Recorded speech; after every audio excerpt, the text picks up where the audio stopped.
예, 안녕하세요. 깊은 홍달입니다. 삼국지 강독회 2회 첫 시간을 시작해 보겠습니다.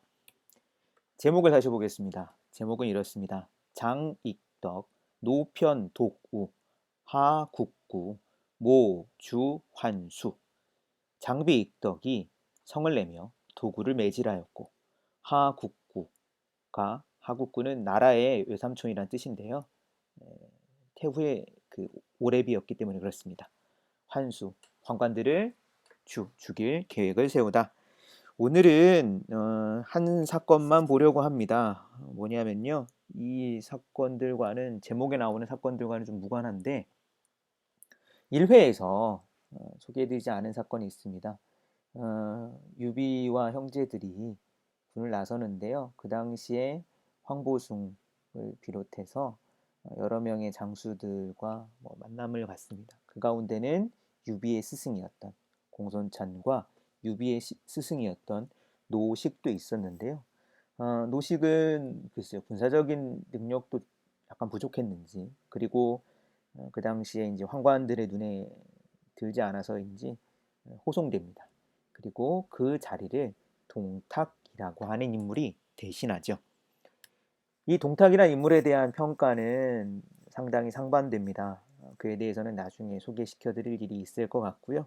동탁이 이 유비 삼형제가 별 볼 일 없는 저기 탁현 유상촌 촌동네 출신이라는 것을 알고서는 별로 대해주는 게 좋지 않습니다.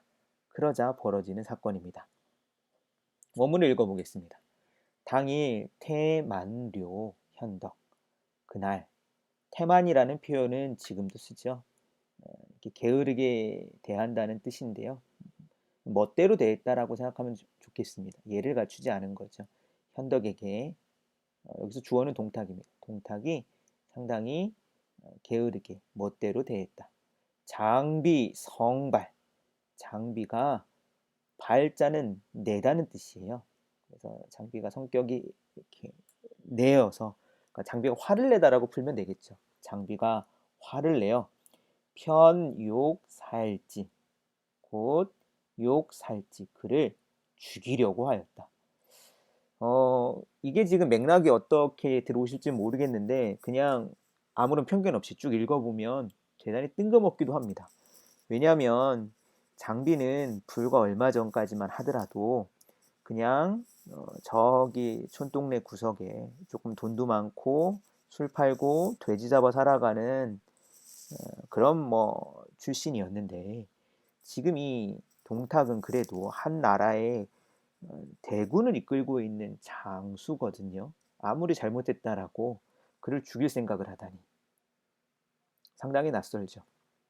그런데 아마 이러한 장비의 뒤끝없는 성품이 이 2회에서 이야기되는 건 이 난세의 어떤 권력을 탐하고 이른바 백성들을 못살게 구렸던 사람들을 누군가 대신하여 그를 벌하기를 바라는 사람들의 마음이 반영되지 않았을까 싶습니다. 사람들은 이 대목을 읽으면 상당히 동감하고 그리고 나름의 대리만족을 느끼지 않았을까 저는 그렇게 생각해 봐요.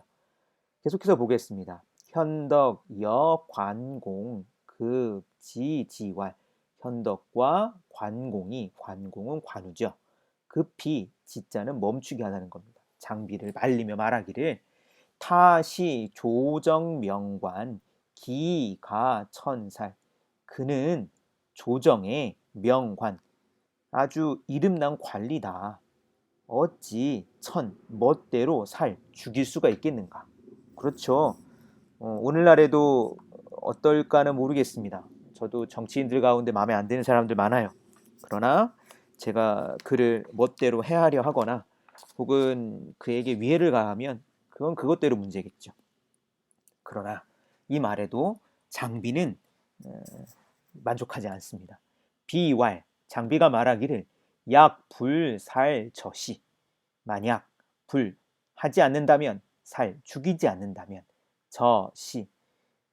오늘날 그 중국어에서도 쓰이더라고요. 这스 이렇게 했고요. 그러니까 이 노물, 그러니까 이 시자는 상대를 낮추는 말인데요. 글쎄요, 조금 입말에 가깝게 말하자면 저 새끼를 내가 죽이지 않는다면 말이오. 이렇게 되겠죠. 그럼 어떻게 되느냐?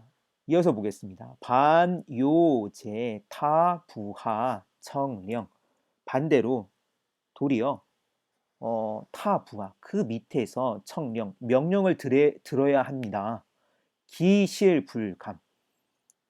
그것은 실, 참으로, 불, 감. 감자는 달다는 뜻이잖아요. 달지 않소, 달갑지 않소 이런 뜻이죠.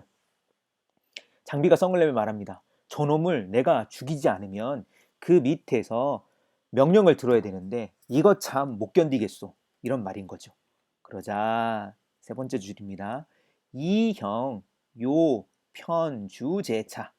아, 자, 투, 별처거야. 이형, 두 형은 요, 편주, 제차. 여기 머물러 있으시오. 아, 자, 투, 별처거야.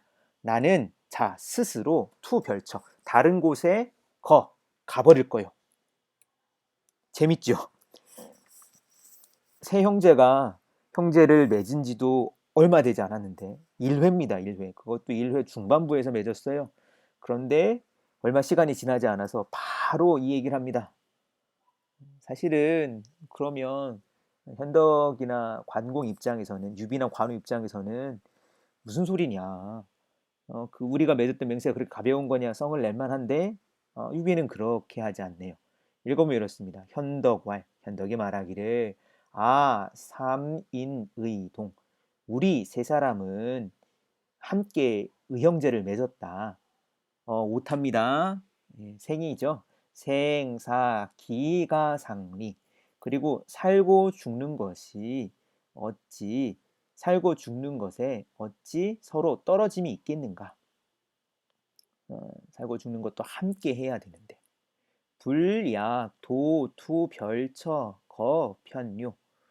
불약은 뭐뭐 못하다라는 겁니다. 도자는 함께, 투, 별처. 다른 곳으로 떠나는 것만 못하겠구나. 참고로 말씀드리면 이 오타가 있는데요. 오타를 제가 고칠 시간이 안 됩니다. 방송은 가능한 한 번 녹음으로 마치려고 하기 때문에 오타는 오타대로 나중에 고칠 날이 있겠죠.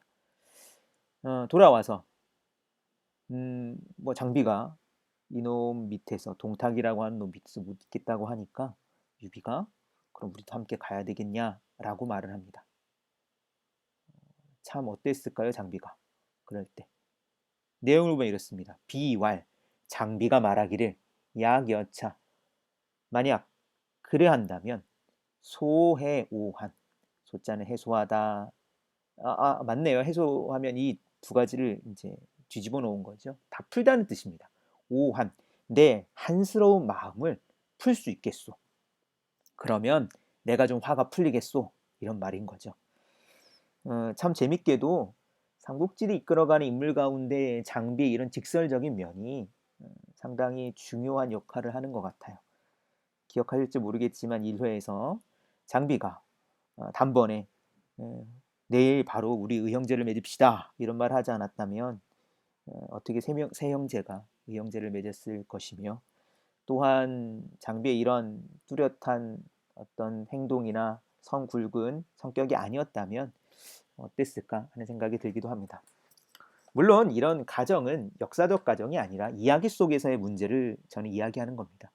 만약 이런 캐릭터가 빠진다면 삼국연이라고 하는 이야기가 상당히 절 재밌지 않았을까 하는 거죠.